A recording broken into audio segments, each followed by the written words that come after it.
The message on my phone read like a death sentence. Samuel, it's Natalie. I don't know how to say this, but your sister Maya was thrown out of her husband's house 3 days ago. She's with little Daniel. I thought you should know. My hands went numb. The corporate spreadsheet I'd been analyzing in my cramped San Diego office suddenly meant nothing. Maya, my brilliant, vibrant younger sister, who'd married into one of the wealthiest families in California, was homeless, with her 5-year-old son Daniel, a beautiful boy trapped in his own world with severe autism, unable to speak, unable to connect the way other children could.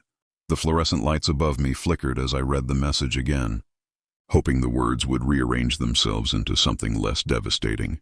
They didn't. This wasn't a wrong number. This wasn't a misunderstanding. This was my sister, the girl who'd defended me against bullies in elementary school, who'd graduated top of her class at UCLA, who'd believed love could conquer anything, now wandering the streets of San Diego with a child who needed constant care, constant attention, constant love. I grabbed my jacket without asking permission from my supervisor, ignoring the confused stares from colleagues as I bolted from the building. The Southern California sun beat down mercilessly as I ran to my car, fingers trembling so badly I could barely get the key in the ignition. Where would she go? Where does someone go when the fairy tale shatters and reality hits like a freight train? I started calling her immediately. Ring after ring after ring, no answer.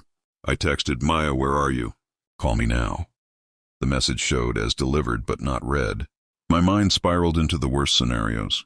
Maya sleeping on park benches, Daniel crying from hunger, from confusion, from the overwhelming sensory chaos that already terrified him in controlled environments. I drove like a man possessed, checking every place I could think of.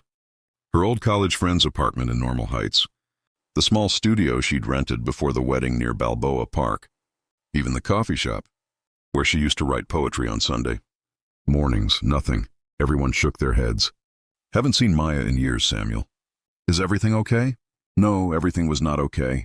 Night fell over San Diego, the city lights twinkling like false promises. I kept driving, kept searching, my gas tank running low, my hope running lower.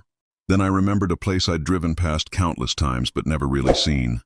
A women's shelter on the eastern edge of the city, near the industrial zone where warehouses and broken dreams collected dust together. The building looked exactly like despair would if despair had an address. Peeling paint, flickering neon sign reading, Safe Haven Women's Shelter, and a line of exhausted faces waiting to get inside. I parked crookedly and ran toward the entrance, my heart hammering against my ribs like it was trying to escape my chest.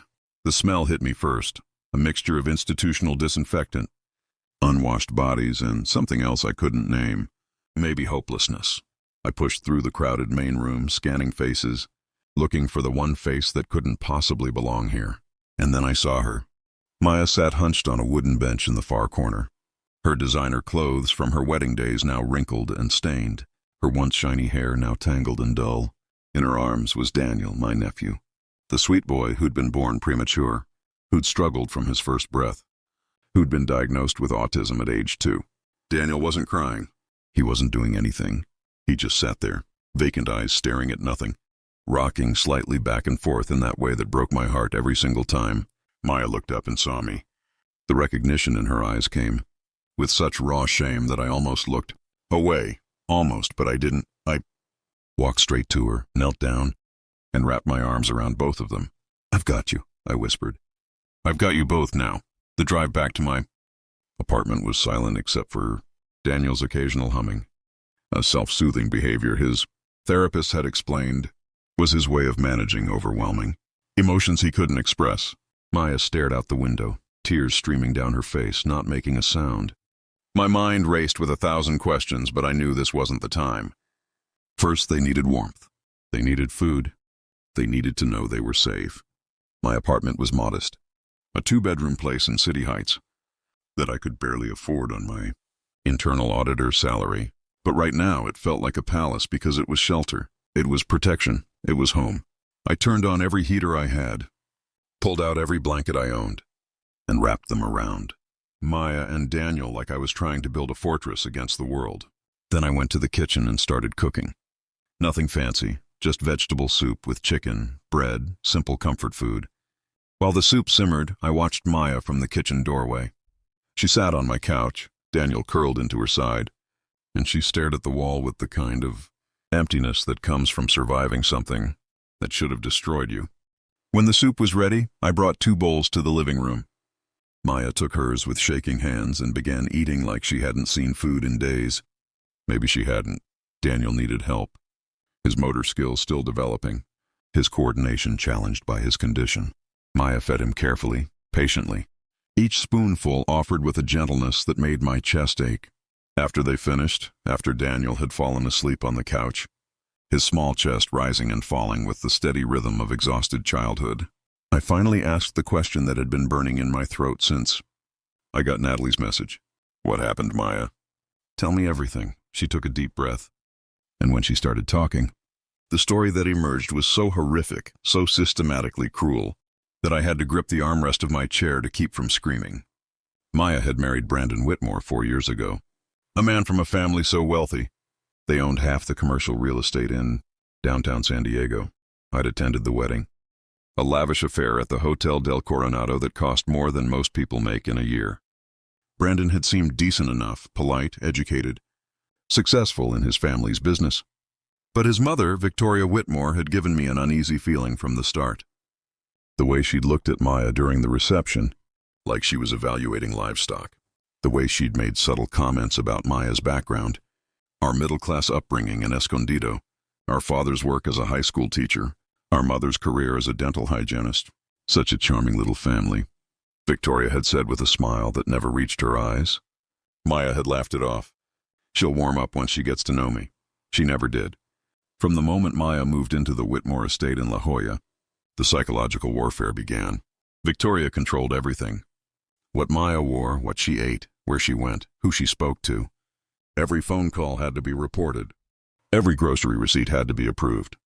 Maya became a prisoner in a mansion overlooking the Pacific Ocean, surrounded by luxury but suffocated by control. Then Daniel was born.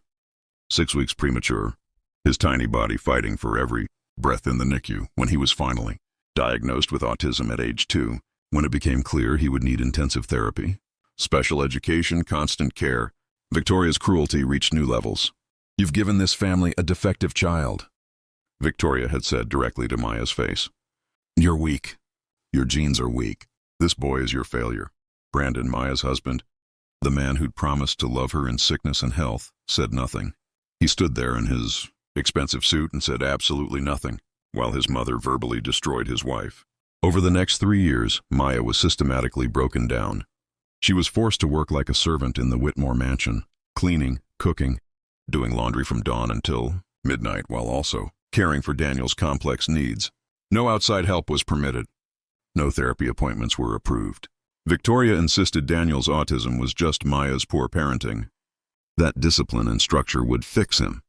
Maya wasn't allowed to leave the property without permission. She wasn't allowed to call our parents.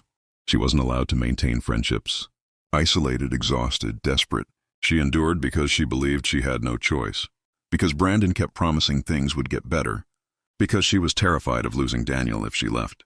Then Victoria brought another woman into the house.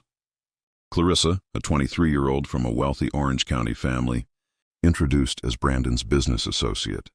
The message was clear. Maya was being replaced. When Clarissa became pregnant 3 months later, Victoria didn't hesitate. She had Maya's belongings thrown onto the front lawn, literally threw them out like garbage, and told Maya to leave immediately, to take her broken child and never come back. Brandon stood in the doorway of the mansion and watched. He didn't say goodbye. He didn't acknowledge his own son. He just watched as security escorted Maya and Daniel off the property. Hearing this, I felt rage so pure, so consuming, that I couldn't speak. My hands clenched into fists. My vision blurred with angry tears. How dare they? How dare they treat a human being like this? How dare they abandon a child with special needs like he was disposable? Maya looked at me with red, swollen eyes. I didn't know what to do, Samuel. I had no money, no phone, nowhere to go.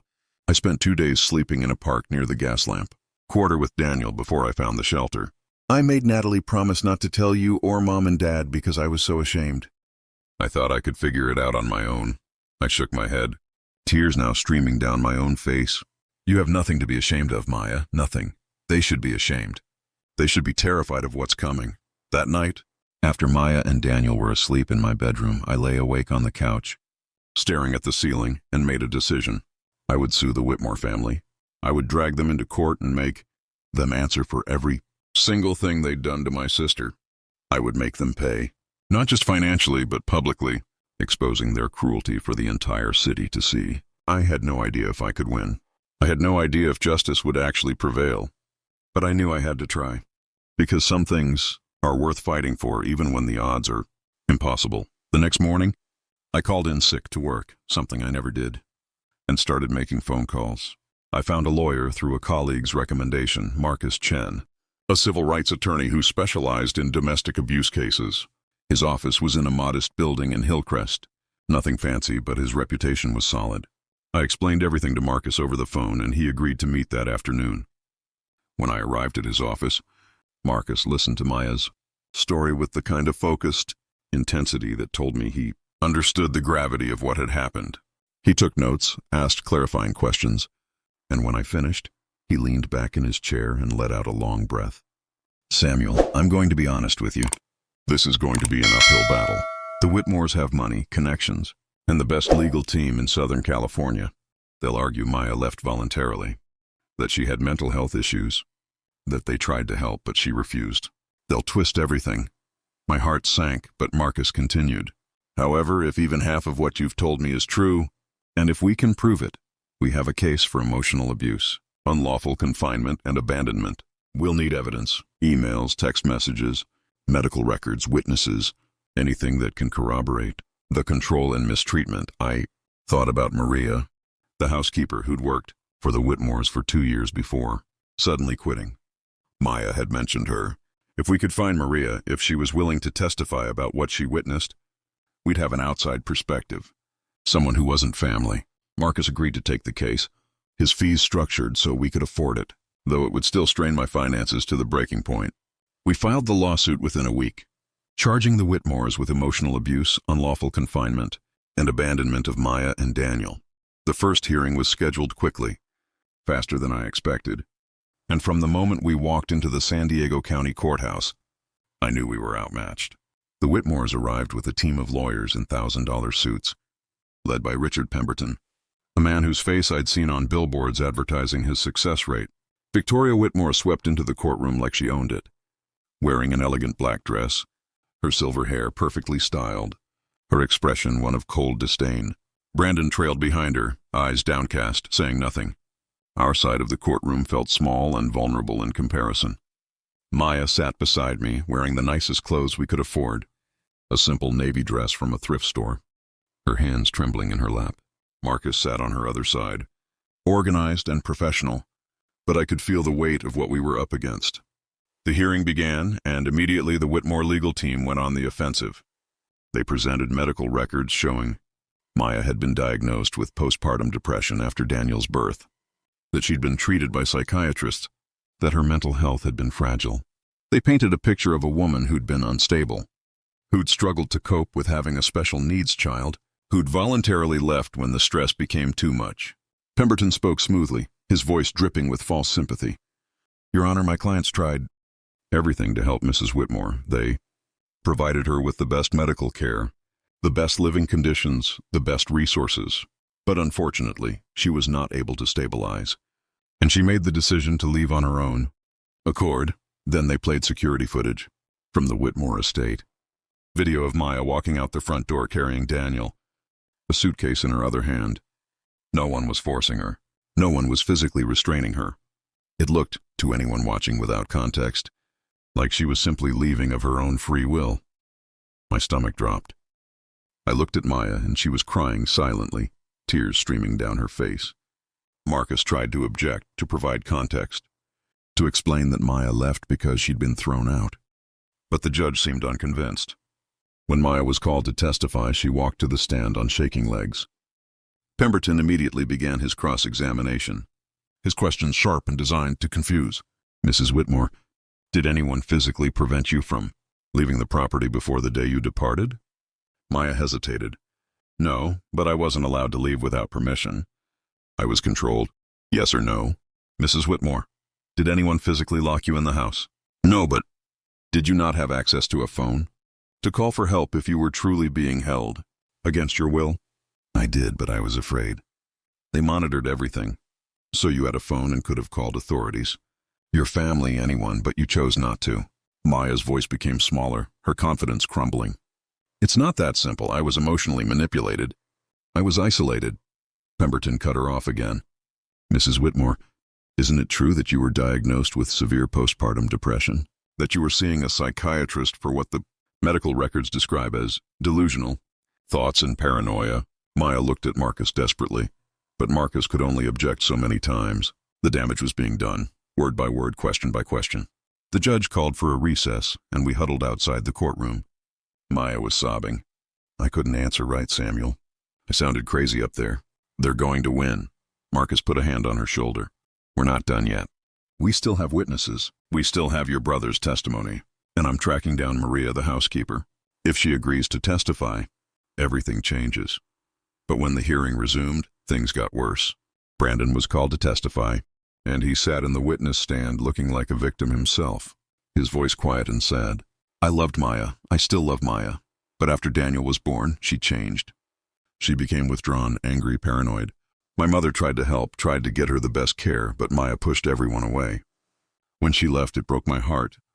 But I couldn't force her to stay if she didn't want to be there. It was a masterful performance. Believable, sympathetic, utterly false. I wanted to jump out of my seat and scream the truth. But I sat there, powerless, watching him lie under oath while his mother sat behind him, nodding approvingly. The judge delivered a preliminary ruling at the end of the hearing. Based on the evidence presented, I do not find sufficient proof that Mrs. Maya Whitmore was unlawfully confined or forcibly expelled. The evidence suggests she left voluntarily during a period of mental health crisis. I will reserve final judgment pending additional evidence from the plaintiff's side, but at this time, the case does not appear to have merit. We lost. Not entirely, not yet. But enough that walking out of that courtroom felt like defeat. Outside, the San Diego sun was still shining. People were still going about their normal lives. But my world had just collapsed. Maya clung to my arm, barely able to walk. They're going to get away with it, Samuel. They have too much money, too much power. We can't win. That night back at my apartment, the weight of reality crushed down on all three of us. The legal fees from just this one hearing had drained a significant portion of my savings. I'd already spent thousands, and we'd barely begun. I sat at my kitchen table staring at bank statements and realized I was looking at financial ruin. My salary as an internal auditor was decent, around $70,000 a year, but it wasn't enough to cover a prolonged legal battle against a family worth hundreds of millions. I'd have to take out loans, max out credit cards, maybe even sell my car. And even then, there was no guarantee we'd win. The bills started piling up. Court filing fees, lawyer retainer fees, expert witness fees. Meanwhile, I had to support Maya and Daniel.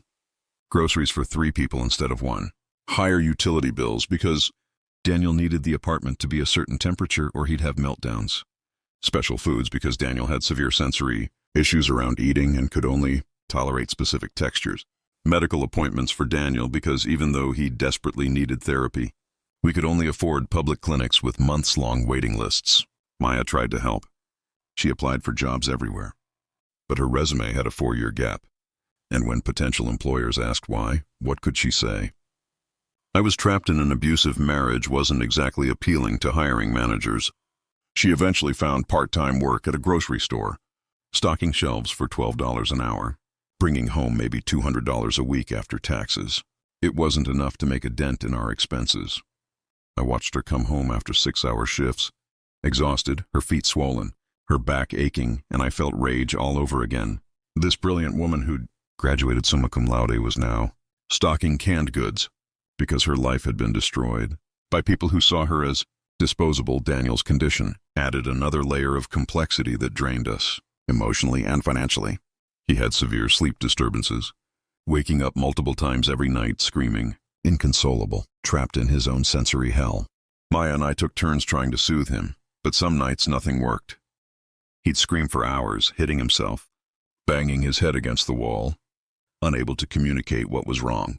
I learned to hold him carefully, firmly, creating deep pressure that sometimes helped him regulate. I learned his patterns, his triggers, the specific hum of the refrigerator that calmed him.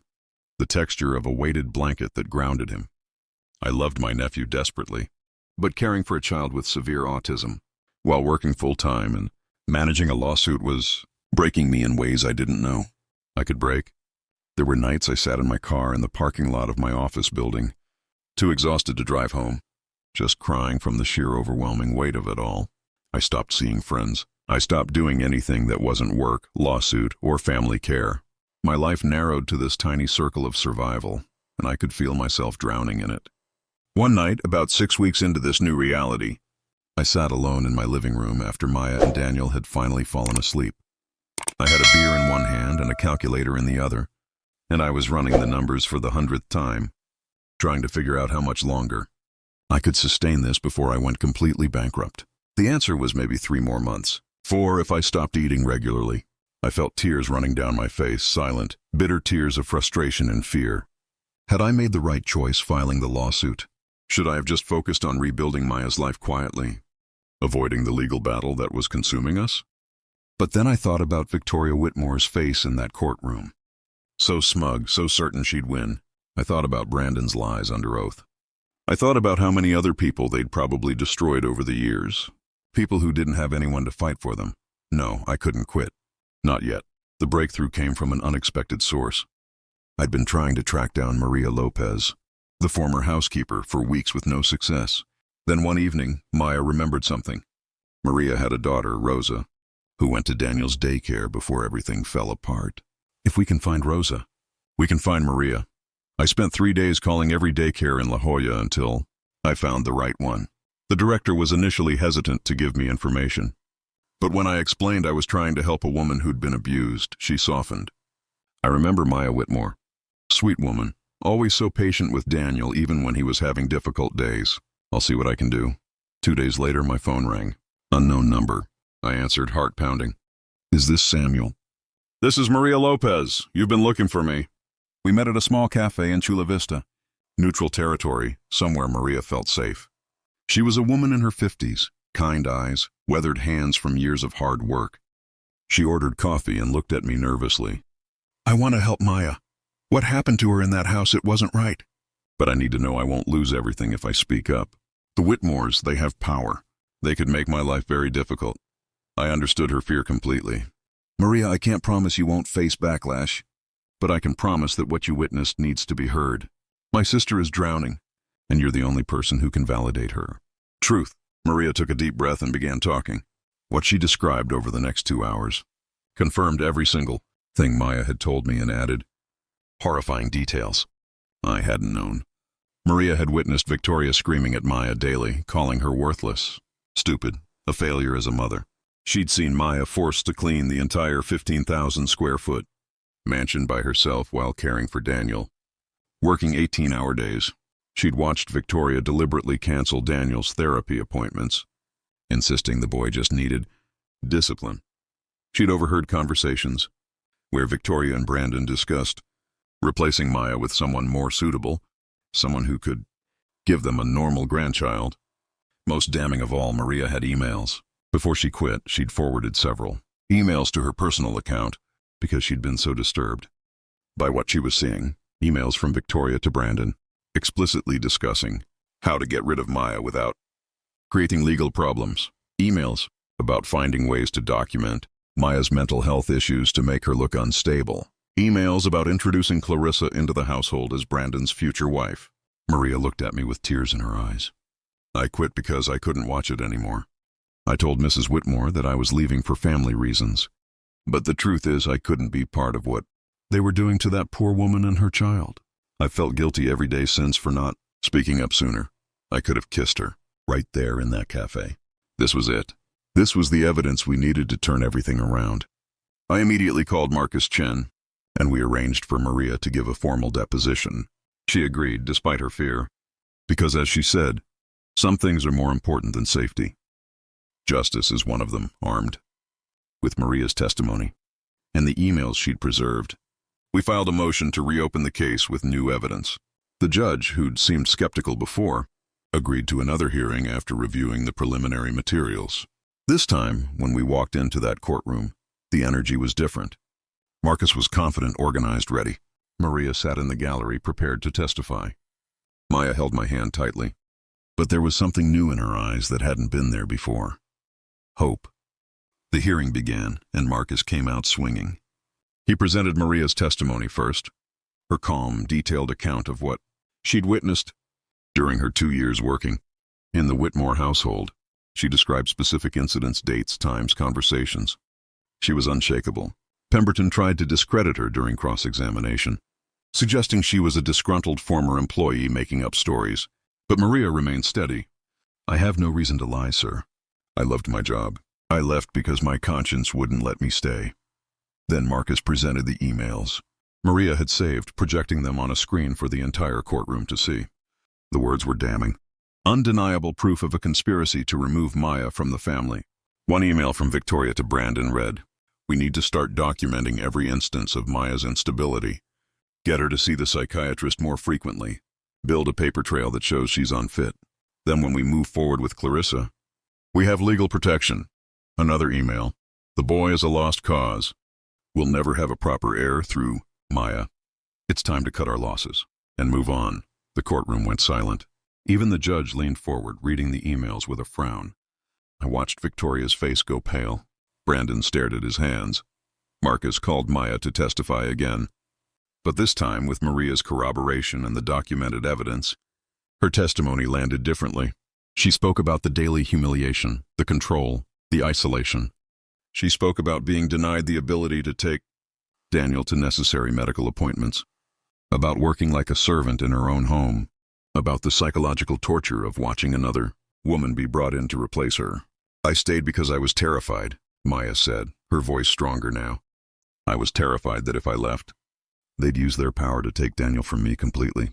I was terrified that no one would believe me because they had money, and I had nothing. I was terrified that I'd be seen as crazy, which is exactly what they wanted." Then came the moment that changed everything. The judge allowed Marcus to call Brandon to the stand again, this time as a hostile witness. Marcus questioned him about the emails, about the plan to replace Maya, about his mother's treatment of his wife. Brandon tried to deflect, to minimize, but the evidence was right there in black and white. Finally, Marcus asked the question that shattered Brandon's composure. "Mr. Whitmore, did you love your wife?" Brandon opened his mouth, closed it, opened it again. For the first time since the trial began, he looked directly at Maya. Yes, I did." "Then why did you let your mother destroy her? Why did you stand by and do nothing while the woman you claim to love was systematically broken down?" Brandon's face crumpled. And then, in front of the entire courtroom, in front of his mother who was staring at him with barely concealed fury, he began to cry. "Because I was weak," he whispered. "Because I've always been weak. My mother controlled everything, and I never had the courage to stand up to her. I knew what was happening to Maya. I knew it was wrong. And I did nothing. I'm a coward." The confession hung in the air like a bomb that had just detonated. Victoria stood up from her seat, hissing, "Brandon, shut your mouth right now." But the judge gavelled her down. "Mrs. Whitmore, sit down or you'll be removed from this courtroom." Brandon kept talking, words pouring out like he'd been holding them back for years. "My mother planned everything. She never thought Maya was good enough for our family. When Daniel was born with autism, she saw it as the perfect excuse to get rid of Maya and start over with someone she approved of. She manipulated me and I let her. I'm guilty of everything Maya says. I abandoned my wife and my son because I was too scared to defy my mother." The courtroom erupted. Reporters scribbled frantically. The judge called for order. Victoria's lawyer tried to do damage control, but there was no coming back from a confession like that. Marcus looked at me with barely concealed triumph. We'd won. Not officially yet, but we'd won. The judge called a recess to review everything, and when we returned 2 hours later, the ruling was delivered. After reviewing the new evidence, including witness testimony and documented communications, I find that Mrs. Maya Whitmore was subjected to systematic emotional abuse, unlawful confinement through psychological coercion, and wrongful abandonment. The defendants, Victoria Whitmore and Brandon Whitmore, are hereby ordered to pay compensatory damages to the plaintiff in the amount of $800,000. Furthermore, full custody of the minor child Daniel Whitmore is granted to the mother, Maya Whitmore, with no visitation rights granted to the defendants given the demonstrated pattern of harmful behavior toward the child. Maya collapsed in her chair, sobbing. I hugged her tightly, my own tears flowing freely. $800,000. It wouldn't undo the trauma, wouldn't erase the years of abuse, but it was acknowledgement, validation, justice. Outside the courtroom, reporters swarmed us. The story had captured public attention. Wealthy family exposed for abusing daughter-in-law and abandoning autistic grandson. Victoria Whitmore's reputation in San Diego society was destroyed overnight. Brandon's business partnerships began dissolving as the scandal spread. As we walked to my car, Maya stopped and looked at me. "You saved us, Samuel. You didn't have to do any of this. You could have just given us a place to stay and let it go. But you fought. You fought when I couldn't fight for myself anymore." I shook my head.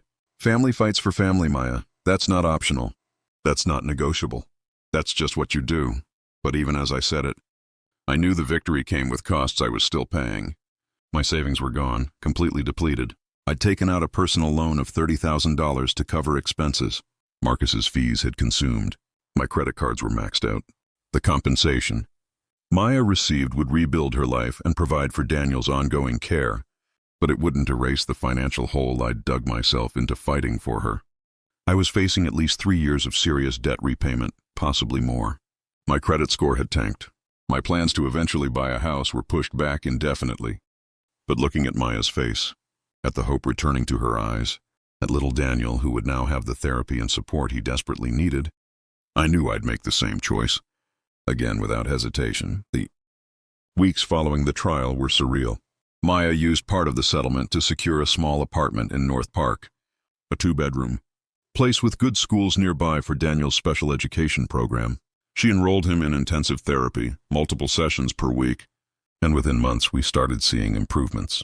Daniel began using picture cards to communicate, started making brief eye contact, smiled when his favorite songs played. The changes were small but miraculous. Maya found work as a freelance graphic designer, something she could do from home while managing Daniel's care schedule. She was rebuilding her life piece by piece, and watching her transformation was like watching a flower bloom after a harsh winter. As for me, I returned to my regular life, or tried to. The internal auditing job that had felt so mundane before the crisis now felt like a sanctuary of normalcy. I threw myself into work, picked up extra projects, started rebuilding my savings slowly, painfully, month by month. But something had shifted in me during those months of fighting for Maya. I'd discovered a capacity for perseverance I didn't know I possessed. I'd learned that sometimes the right thing to do is also the hardest thing, and you do it anyway. About 6 months after the trial, I got an unexpected phone call.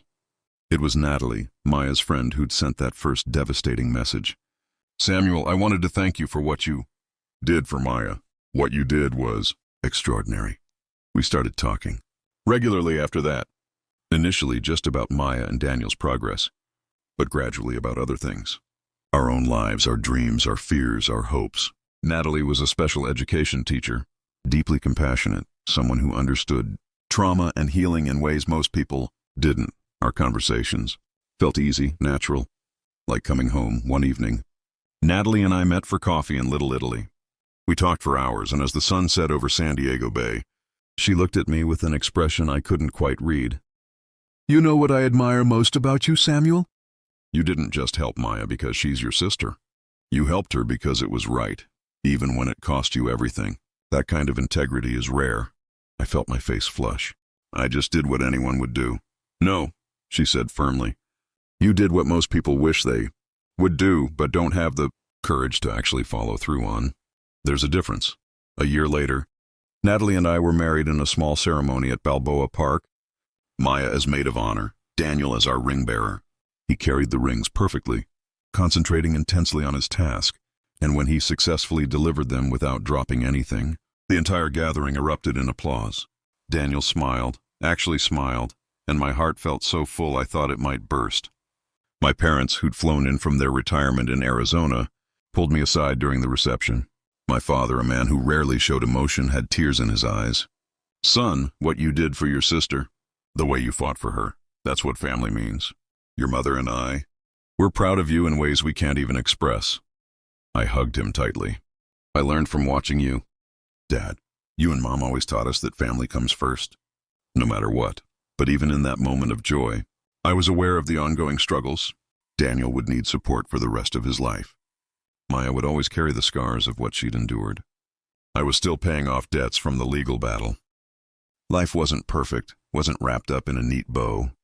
It was messy and complicated and hard. 2 years after the trial, something unexpected happened. Brandon reached out, requesting a meeting with Maya. She was hesitant, terrified actually, but also curious. We arranged to meet at a neutral location, a quiet park in Coronado, with me and Natalie present for support. Brandon arrived looking like a different person. He'd lost weight, his expensive suits replaced with casual clothes, his formerly confident demeanor now uncertain, almost humble. "Maya, I don't expect forgiveness," he began, his voice shaky. "I don't deserve it. But I wanted you to know that I've been in therapy for the past 2 years, working through why I let my mother control my life, why I abandoned you and Daniel. I've cut all contact with her. I'm trying to become a better person, though I know it doesn't undo anything." Maya listened, her expression unreadable. When he finished, she was quiet for a long moment. "Brandon, what you and your mother did to me and Daniel, that broke something in me that can never be fully repaired. I lived in hell for years, and you watched it happen. You let it happen." "I know," he whispered, "and I'll carry that guilt for the rest of my life." Maya took a deep breath. "But I've also learned that carrying hatred is like drinking poison and expecting the other person to die.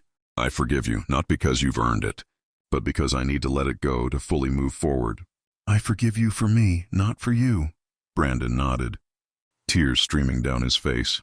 Before he left, he handed Maya an envelope. Inside was a check for $200,000.